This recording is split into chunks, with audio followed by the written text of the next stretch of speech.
అందరికీ నమస్కారం. ఈరోజు మనం వినబోయే కథ మన ఇంటి నవ్వులు.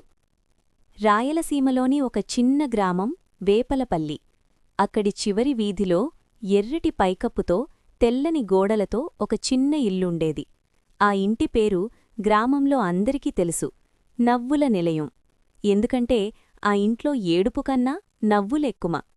ఆ ఇంట్లో ఉండేవారు రామయ్య, లక్ష్మమ్మ, వాళ్ల ఇద్దరు పిల్లలు, పెద్ద కూతురు సిరి, చిన్న కుమారుడు కార్తిక్. అదనంగా రామయ్య తల్లి సుబ్బమ్మ కూడా వాళ్లతో ఉండేది. రామయ్య రైతు.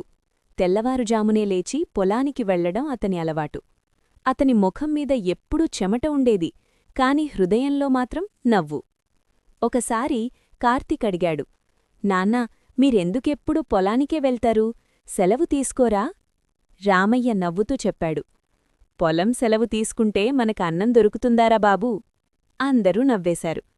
కాని ఆ నవ్వులో ప్రేమ ఉంది, బాధ ఉంది, బాధ్యత ఉంది. లక్ష్మమ్మ ఇంటి పనులన్నీ చూసుకునేది. ఉదయం కాఫీ నుంచి రాత్రి పాలు వరకు ఆమె చేతివంటనే అందరికీ ఇష్టం. ఒకసారి సిరి తనమ్మతో చెప్పింది, అమ్మా, మా టీచర్ అడిగారు, నీ హీరో ఎవరు? నేను మీ పేరే చెప్పాను. లక్ష్మమ్మ ఆశ్చర్యపోయింది. అయ్యో, సినిమా హీరోలుంటారు కదా. సిరి గంభీరంగా చెప్పింది, సినిమా హీరోలు కేవలం సినిమాలో ఉంటారు, కాని నా హీరో మీరు. రోజూ మాకోసం పోరాడతారు. ఆ మాట విన్న లక్ష్మమ్మ కళ్లలో నీళ్లు మెరుస్తున్నాయి. సుబ్బమ్మ చాలా సరదాగా ఉండేది. ఆమె మాటలు వినగానే ఇంట్లో నవ్వులే. ఒకరోజు కార్తిక్ పాఠశాల నుంచి వచ్చి అన్నాడు, నాయనమ్మా, టీచర్ నన్నడిగారు, మీ తాతగారు ఏమి చేసేవారు? నేను చెప్పాను, నా నాయనమ్మను భరించేవారు. అందరూ పెద్దగా నవ్వారు.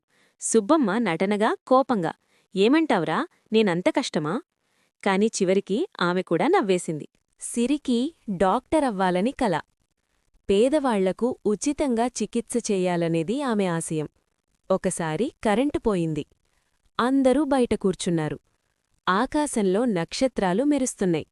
సిరి నాన్నతో అడిగింది, నాన్నా, నేను డాక్టరవుతానా? రామయ్య కొద్దిసేపు మౌనంగా ఉన్నాడు. డబ్బుల గురించి ఆలోచన. కాని వెంటనే నవ్వుతూ అన్నాడు, నీ నాన్నున్నాడు కదా, పొలం అమ్మినా సరే నీ కల నెరవేరుతుంది. ఆ రాత్రి సిరి కళ్లల్లో నిద్రలేదు, ఆనందం మాత్రమే. కార్తీక్ చాలా అల్లరి. ఒకసారి ఇంట్లో ఉన్న కోడిని తీసుకుని పాఠశాలకు వెళ్లాడు. టీచర్ అడిగారు, ఇది ఎందుకు తీసుకువచ్చావు? కార్తీక్ చెప్పాడు, మేడం, మీరన్నారుగా ప్రాక్టికల్గా చూపించాలి అని. కోడిగుడ్డు ఎలా పెడుతుందో చూపించాలనుకున్నా. అందరూ నవ్వేశారు. ఇంటివాళ్లకి అతని అల్లరి కోపం తెప్పించినా నవ్వు కూడా తెప్పించేది. ఒక సంవత్సరం వర్షాలు రాలేదు. పంటలు పాడయ్యాయి. రామయ్య అప్పుల్లో పడ్డాడు. ఇంట్లో మొదటిసారి నిశ్శబ్దం. సుబ్బమ్మ దేవుడి ముందు దీపం పెట్టింది. లక్ష్మమ్మ తన బంగారు మంగళసూత్రం తీసి రామయ్య చేతిలో పెట్టింది. ఇదమ్మండి, పిల్లల చదువు ఆగకూడదు. రామయ్య కళ్లలో నీళ్లు. నీ ఆభరణం అమ్మితే నాకేం మిగులుతుంది? లక్ష్మమ్మ నవ్వింది. మన పిల్లల భవిష్యత్తే నా ఆభరణం. ఆ రోజు ఇంట్లో ఎవ్వరూ గట్టిగా మాట్లాడలేదు. కాని అందరి హృదయాల్లో ఒకటే భావన, కుటుంబమంటే త్యాగం. కొన్ని నెలల తరువాత ప్రభుత్వం రైతులకు సహాయం ప్రకటించింది. రామయ్యకి కూడా సహాయం వచ్చింది. తదుపరి సంవత్సరం వర్షాలు బాగా పడ్డాయి. పంట బాగా పండింది. రామయ్య ఇంటికొచ్చి చెప్పాడు, మన కష్టాలు ముగిశాయి. అందరూ ఆనందంతో కౌగిలించుకున్నారు. సుబ్బమ్మ నవ్వుతూ, నేను చెప్పానుగా, మన ఇంట్లో నవ్వులే ఎక్కువ. సంవత్సరాలు గడిచాయి.